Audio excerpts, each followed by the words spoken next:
മുസ്ലിം വിശ്വാസിയാണ്, ഈമാനോട് ജീവിക്കുന്ന ഒരാളാണ്.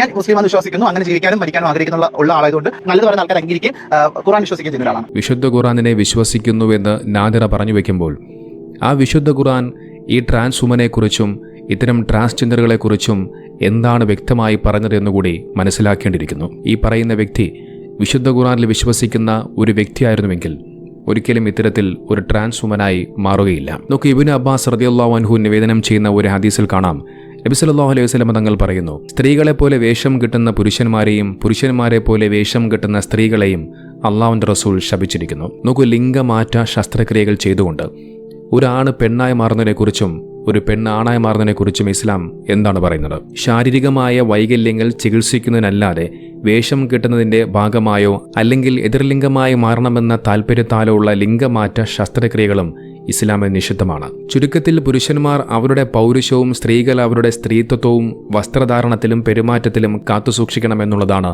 ഇസ്ലാമിക നിയമം. കേവലമായ ഒരു താല്പര്യത്തിന് വേണ്ടി ലിംഗമാറ്റം ചെയ്യുക എന്നുള്ളത് ഒരിക്കലും ഇസ്ലാമിൽ അനുവദിക്കപ്പെട്ട കാര്യമല്ല. ഒരു പുരുഷൻ ശാരീരികമായി പൂർണ്ണ ആരോഗ്യവാനായിരിക്കെ മാനസികമായ താല്പര്യം കൊണ്ടോ ഫാഷന്റെ ഭാഗമായോ ശസ്ത്രക്രിയയിലൂടെ സ്ത്രീയായി മാറുന്നത് ഇസ്ലാമിൽ നിരോധിക്കപ്പെട്ട കാര്യമാണ്. അള്ളാഹു നൽകിയ പ്രകൃതിപരമായ സൃഷ്ടിപ്പിനെ മാറ്റം വരുത്തുന്നത് പിശാചിന്റെ പ്രവൃത്തിയാണ് എന്ന് വിശുദ്ധ ഖുർആൻ പറയുന്നു. അതോടൊപ്പം അത്യാവശ്യ ഘട്ടങ്ങളിലല്ലാതെ ശരീരത്തിൽ മുറിവുകൾ ഉണ്ടാക്കുന്നതും അവയവങ്ങൾ നീക്കം ചെയ്യുന്നതും ഇസ്ലാം അനുവദിക്കുന്നില്ല എന്നുള്ളതുകൂടി നാം മനസ്സിലാക്കേണ്ടതുണ്ട്. ചില ആളുകൾ ജനിക്കുമ്പോൾ തന്നെ രണ്ട് ലിംഗത്തിന്റെയോ അല്ലെങ്കിൽ വ്യക്തമല്ലാത്ത ലിംഗത്തിന്റെയോ ശാരീരിക ലക്ഷണങ്ങളുമായി ജനിക്കാറുണ്ട്. എന്നാൽ ഒരാൾക്ക് ശാരീരികമായി രണ്ട് ലിംഗപ്രകൃതി ഉണ്ടാവുകയും വൈദ്യപരിശോധനയിലൂടെ അയാൾക്ക് കൂടുതൽ അടുപ്പം ഒരു പ്രത്യേക ലിംഗത്തോടാണ്, ഉദാഹരണത്തിന് സ്ത്രീ പ്രകൃതിയാണെങ്കിൽ അത് തെളിയിക്കുകയും ചെയ്താൽ ആ വൈകല്യം പരിഹരിക്കാൻ ശസ്ത്രക്രിയ നടത്തുന്നത് അനുവദനീയമാണ്. ഇത് ലിംഗമാറ്റമല്ല, മറിച്ച് നിലവിലുള്ള ഒരു ശാരീരിക വൈകല്യം സുഖപ്പെടുത്തുന്ന ചികിത്സയായിട്ടാണ് ഇസ്ലാം കാണുന്നത്.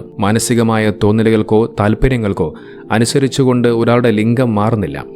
അതിനാൽ ഒരു പുരുഷൻ ഒരു സ്ത്രീയാണെന്ന് വിശ്വസിക്കുകയും അതനുസരിച്ച് ജീവിക്കാൻ ആഗ്രഹിക്കുകയും ചെയ്യുന്നത് ഇസ്ലാം ഒരിക്കലും അംഗീകരിക്കുന്നില്ല. ഒരു പുരുഷനായി ജനിച്ച വ്യക്തി ട്രാൻസ് വുമനായി മാറിയാലും ഇസ്ലാമിക നിയമപ്രകാരം അയാൾ പുരുഷനായി തന്നെ തുടരുന്നു.